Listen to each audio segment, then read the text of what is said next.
Have you been considering the 2019 Honda Ridgeline? Well, then take a look at the 2019 Chevrolet Colorado, and I'm sure you'll change your mind. The Chevrolet Colorado offers a rear seat reminder in the back so that the driver will always be alerted to check the back seat to make sure that a child or infant is not left in there when exiting the vehicle. The Chevrolet Colorado has power child safety locks, which allows the driver to activate and deactivate them for the driver's side and to know when they're engaged. The Chevrolet Colorado has 1.5 gallons more fuel capacity than the Honda Ridgeline.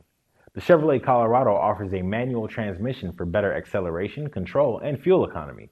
Unfortunately, the Honda Ridgeline does not offer a manual transmission. The 8-speed automatic is standard on the Colorado V6 for better acceleration and lower engine speed on the highway, whereas on a 6-speed automatic in the Honda Ridgeline is only available. At a test from 70 miles per hour to 0, the Chevrolet Colorado stops at a much shorter distance than the Honda Ridgeline. 21 feet shorter. That difference can prevent an accident. So come on down and see why the 2019 Chevrolet Colorado is better, more reliable than the 2019 Honda Ridgeline. We will cover it with our free lifetime mechanical warranty for as many miles and as many years as you own it.